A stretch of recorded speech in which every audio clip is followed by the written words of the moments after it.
ദൈവത്തിന്റെ അതിപരിശുദ്ധമായ നാമം മഹത്വപ്പെടുമാറാകട്ടെ. ദൈനംദിന അപ്പം എന്ന അനുദിന വചനചിന്തയിലേക്ക് ഏവർക്കും സ്വാഗതം.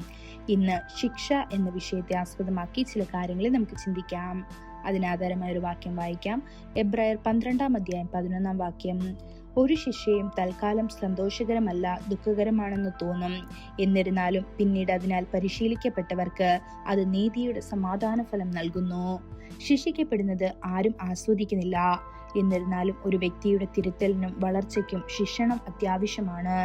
ദൈവത്തിന്റെ ശിക്ഷണം ഇപ്പോൾ വേദനാജനകമായി തോന്നിയേക്കാം, പക്ഷേ കാലക്രമേണ അത് നമ്മുടെ ജീവിതത്തിലേക്ക് അനുഗ്രഹം കൊണ്ടുവരുമെന്ന് നമുക്ക് കാണാൻ കഴിയും.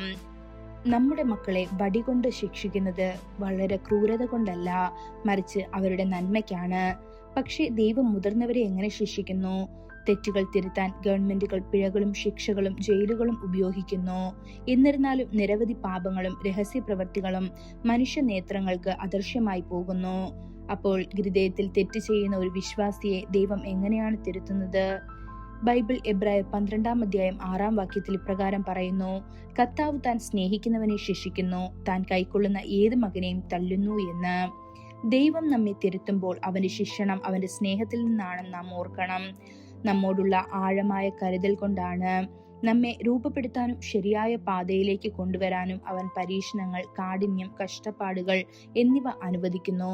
ദൈവവചനം പറയുന്നു, നിങ്ങൾ ശിക്ഷണം സഹിച്ചാൽ ദൈവം മക്കളെ പോലെ നിങ്ങളോട് പെരുമാറുന്നു. പിതാവ് ശിക്ഷിക്കാത്ത മകൻ ആരുള്ളൂ? എല്ലാവരും പ്രാപിക്കുന്ന ബാലശിക്ഷ കൂടാതെ ഇരിക്കുന്നു എങ്കിൽ നിങ്ങൾ പുത്രന്മാരല്ല, നിയമവിരുദ്ധരാണ്. മാത്രമല്ല, നമ്മെ തിരുത്തിയ മനുഷ്യ പിതാക്കന്മാർ നമുക്കുണ്ട്. അവരെ നാം ബഹുമാനിച്ചു. ആത്മാക്കളുടെ പിതാവിന് കീഴടങ്ങി ജീവിക്കാൻ നമുക്ക് എത്രയധികം മനസ്സോടെ അനുവാദം നൽകേണ്ടതല്ലേ? ഇത് എബ്രായർ 12-7-9 വാക്യങ്ങളിൽ കാണപ്പെടുന്നു. ആരംഭവാക്യത്തിലെ അതിനാൽ പരിശീലിക്കപ്പെട്ടവർ എന്ന വാചകം ശ്രദ്ധിക്കുക. അതേ ശിക്ഷണത്തിലൂടെ കർത്താവ് നമ്മെ പരിശീലിപ്പിക്കുന്നു. വിശുദ്ധിയിൽ നടക്കാൻ അവൻ നമ്മെ പഠിപ്പിക്കുന്നു. അത്ഭുതകരമായ ഉപദേഷ്ടാവ് എന്ന നിലയിൽ വിലയേറിയ ആത്മീയ പാഠങ്ങൾ പഠിക്കാൻ അവൻ ശിക്ഷണം ഉപയോഗിക്കുന്നു. ഈ പാഠങ്ങൾ നാം നേരത്തെ സ്വീകരിച്ചാൽ അവന്റെ നിത്യരാജ്യത്തിൽ എത്തുന്നതുവരെ അവ നമ്മെ സംരക്ഷിക്കും. ദൈവത്തിന്റെ പ്രിയ മക്കളെ, കർത്താവിന്റെ ശിക്ഷണത്തെ നിന്ദിക്കരുത്. തന്റെ ശുദ്ധീകരണ പ്രക്രിയയുടെ അവസാനം അവൻ നിങ്ങളെ ബഹുമാനത്തോടെ ഉയർത്തും. നിരുത്സാഹപ്പെടരുത്. ഈ വചനങ്ങളാൽ ദൈവം നമ്മെ ഓരോരുത്തരെയും അനുഗ്രഹിക്കുമാറാകട്ടെ.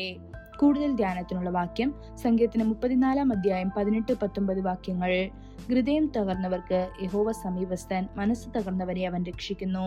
നീതിമാന്റെ അനർത്ഥങ്ങൾ അസഹ്യമാകുന്നു, അവയെല്ലാറ്റിൽ നിന്നും യഹോവ അവനെ വിടുവിക്കുന്നു. ഇന്നത്തെ ബൈബിൾ വായന രാവിലെ ഹോശേയ 5-8 അധ്യായങ്ങൾ, വൈകുന്നേരം വെളിപ്പാട് 2 അധ്യായം. ആമേൻ.